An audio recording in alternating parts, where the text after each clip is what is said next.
بسم اللہ الرحمن الرحیم۔ حضرت آمنہ فرماتی ہے، مجھے پتہ ہی نہ چلا کہ میں حاملہ ہو گئی ہوں، نہ مجھے کوئی بے وجہ محسوس ہوا جو ان حالات میں دوسری عورتوں کو محسوس ہوتا ہے۔ مجھے صرف اتنا معلوم ہوا کہ میرے ایام ماہواری بند ہو گئے ہیں۔ ایک روز میں خواب اور بیداری کے بین بین تھی۔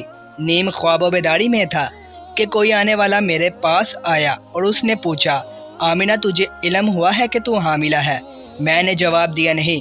پھر اس نے بتایا تم حاملہ ہو اور تیرے بدن میں اس امت کا سردار اور نبی تشریف فرما ہوا ہے، اور جس دن یہ واقعہ پیش آیا وہ سوموار کا دن تھا۔ حضرت آمنہ فرماتی ہے کہ حمل کے ایام بڑے آرام سے گزرے۔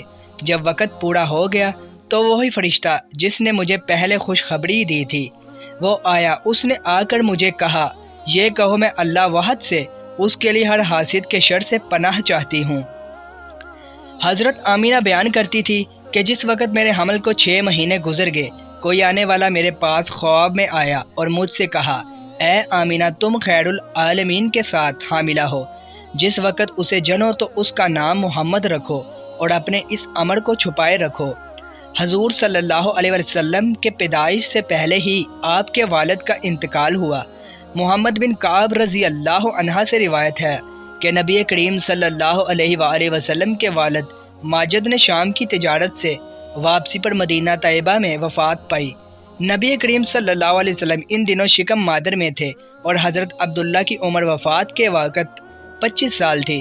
حضرت عثمان بن ابی العاص عنہ سے روایت ہے کہ میری والدہ نے بتایا کہ میں اس رات میں حضرت آمنہ کے پاس تھی جس رات نبی کریم صلی اللہ علیہ وسلم کی ولادت ہوئی۔ میں گھر میں ہر طرف روشنی اور نور پاتی اور محسوس کرتی جیسے کہ ستارے قریب سے قریب تر ہو رہے ہیں، حتیٰ کہ مجھے گمان ہوا کہ یہ میرے اوپر گر پڑیں گے۔ پھر جب حضرت آمنہ نے واضح حمل کیا تو ایک نور برآمد ہوا جس سے کہ ہر چیز روشن ہو گئی، یہاں تک کہ میں نور کے سوا کچھ نہ دیکھتی تھی۔ حضرت آمنہ فرمایا کرتی کہ جب وقت ولادت آیا اور مجھے وہ کیفیت لاحق ہوئی جو واضح حمل کے وقت عورتوں کی ہوتی ہے، اور گھر کے افراد کو بھی معلوم نہ ہوا تھا کہ دفعتاً میں نے ایک ہیبت ناک آواز کو سنا جس کی وجہ سے میں خوف زدہ ہوگی۔ اس کے بعد ایک عجیب چیز جس کو میں سفید پرندے کے بازو سے تشبیہ دے سکتی ہوں نمودار ہوا اور اس نے میرے دل کو ملا، جس سے وہ خوف و ہراس اور وہ جو تکلیف دے سکتی اور میں اسے پاتی تھی وہ دور ہوگی۔ اس کے بعد میں نے چند ایسی دراز قد عورتوں کو دیکھا جیسے کہ وہ عبد مناف کی بیٹیاں ہوں۔ انہوں نے مجھے اپنے جڑمٹ میں لے لیا۔ میں اس پر تعجب ہی کر رہی تھی کہ میں نے دیکھا آسمان و زمین کے درمیان سفید فرش بچھایا گیا اور کسی نے کہا، اس نومولود کو لوگوں کی آنکھوں سے بچاؤ۔ حضرت آمنہ فرماتی ہیں، میں نے دیکھا کچھ مرد فضا میں اپنے ہاتھوں میں چاندی کے برتن لیے کھڑے ہیں، اور یہ بھی دیکھا کہ پرندوں کی ایک کڑی میرے روبرو آئی۔ پھر انہوں نے میری گود کو ڈھانپ لیا۔ ان پرندوں کی چونچ زمرد کی اور بازو یاقوت کے تھے۔ اس وقت اللہ تعالیٰ نے میری آنکھوں سے حجابات بالکل دور فرما دیے۔ میں نے اس وقت دنیا کے مشارق و مغارب کا معائنہ کیا۔ میں نے دیکھا 3 جھنڈے نصب کیے گئے، ایک مشرق اور دوسرا مغرب میں اور تیسرا کعبہ کی چھت پر نصب کیا۔ اس وقت مجھے دروزہ ہوا اور حضور نبی کریم صلی اللہ علیہ وسلم پیدا ہوئے۔ ولادت کے بعد میں نے آپ صلی اللہ علیہ وسلم کی طرف نظر کی تو دیکھا کہ سجدے کی حالت میں ہیں اور انگلیوں کو اس طرح اٹھائے ہوئے ہیں جیسے کوئی گڑیا و زاری کرنے والا اٹھاتا ہے۔ پھر میں نے سفیدہ برد دیکھا جو آسمان کی طرف سے آ رہا تھا، یہاں تک کہ اس نے آپ صلی اللہ علیہ وسلم کو مجھ سے رو پوش کر لیا، پھر وہ غائب ہو گیا۔ پھر میں نے ایک منادی کی آواز سنی جو کہہ رہا تھا، محمد صلی اللہ علیہ وسلم کو زمین کے مشرق و مغرب میں لے جاؤ اور سمندر کی سیر کرواؤ تاکہ وہ سب آپ کے نامی اوصاف گرامی کو پہچان لیں۔ پھر وہ ابر جلد ہی آپ سے ہٹ گیا۔ اس وقت میں نے دیکھا کہ آپ سفید اون کے کپڑے میں ملبوس ہیں اور آپ کے نیچے سبز ہڑیر کا بچھونا ہے۔ قریش میں دستور تھا کہ ان کے یہاں جب ولادت ہوتی تو صبح عورتیں نومولود بچہ کے سر پر ہانڈی رکھتی۔ اسی دستور کے مطابق جب رسول اللہ صلی اللہ علیہ وسلم پیدا ہوئے تو حضرت عبد المطلب نے آپ کو عورتوں کے سپرد کر دیا گیا کہ وہ رسم کے مطابق ہانڈی رکھے۔ چنانچہ انہوں نے ہانڈی رکھی تو اس کے 2 ٹکڑے ہو گئے اور انہوں نے حضور پاک صلی اللہ علیہ وسلم کو دیکھا کہ رخ اوپر کو ہے اور آسمان کی جانب نگاہیں اٹھی ہوئی ہیں۔ انہوں نے آ کر عبد المطلب سے کہا کہ ہم نے ایسا بچہ کبھی نہیں دیکھا جس کے ساتھ ایسی صورت واقعہ ہوئی ہو۔ حضرت عبد المطلب نے جواب دیا، تم لوگ یاد رکھو اور مجھے امید ہے کہ یہ بچہ خیر و فلاحی کو پہنچے گا۔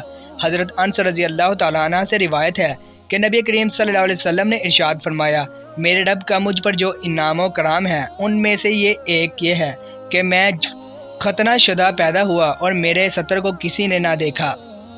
حضرت عباس رضی اللہ عنہ سے روایت کی کہ حضرت عبد المطلب بتاتے ہیں کہ حضور نبی کریم یہ مہتون و مسرور پیدا ہوئے اور اسی حالت پر انہوں نے تعجب کیا اور فرمایا، یقیناً میرے اس فرزند کی بڑی شان ہوگی۔ اسحاق بن عبداللہ حضرت آمنہ سے راوی ہیں کہ جب حضور صلی اللہ علیہ وسلم پیدا ہوئے تو نہایت نظیف تھے اور پاک صاف تھے، جس میں اطہر پر کسی قسم کی علائش اور گندگی نہ تھی۔ حضرت ابن عمر سے روایت ہے کہ نبی کریم صلی اللہ علیہ وسلم کے ناف بریدہ اور مختون شدہ پیدا ہوئے۔ ولادت کے 7ویں روز عبد المطلب نے آپ کا عقیقہ کیا اور اس تقریب میں تمام قریش کو دعوت دی اور محمد آپ کا نام تجویز کیا۔ قریش نے کہا کہ اے ابو الحارث عبد المطلب کی کنیت ہے، اپنے ایسا نام کیوں تجویز کیا جو آپ کے آباء و اجداد اور آپ کی قوم میں سے اب تک کسی نے نہیں رکھا؟ عبد المطلب نے کہا کہ میں نے یہ نام اس لیے رکھا کہ اللہ آسمان میں اور اللہ کی مخلوق زمین میں اس مولود کی حمد اور ثنا کرے۔ عبد المطلب نے آپ کی ولادت سے پہلے ایک خواب دیکھا تھا جو اس نام کے رکھنے کا باعث ہوا۔ وہ یہ کہ عبد المطلب کی پشت سے ایک زنجیر ظاہر ہوئی کہ جس کی ایک جانب آسمان میں اور ایک جانب زمین میں اور ایک جانب مشرق میں اور ایک جانب مغرب میں ہے۔ کچھ دیر کے بعد وہ زنجیر درخت بن گئی جس کے ہر پتہ پر ایسا نور ہے کہ جو آفتاب کے نور سے 70 درجہ زائد ہے۔ مشرق اور مغرب کے لوگ اس کی شاخوں سے لپٹے ہوئے ہیں۔ قریش میں سے بھی کچھ لوگ اس کی شاخوں کو پکڑے ہوئے ہیں اور قریش میں سے کچھ لوگ اس کے کانٹے کا ارادہ کرتے ہیں۔ یہ لوگ جب اس ارادے سے اس درخت کے قریب آنا چاہتے ہیں تو ایک نہایت حسین و جمیل جو ان کو آ کر ہٹا دیتا ہے۔ معتربین نے عبد المطلب کے اس خواب کی یہ تعبیر دی کہ تمہاری نسل سے ایک ایسا لڑکا پیدا ہوگا کہ مشرق سے لے کر مغرب تک لوگ اس کی اتباع کریں گے اور آسمان اور زمین والے اس کی حمد و ثنا کریں گے۔ اس وجہ سے عبد المطلب نے آپ کا نام محمد رکھا۔ عبد المطلب کو اس خواب سے محمد نام رکھنے کا خیال پیدا ہوا۔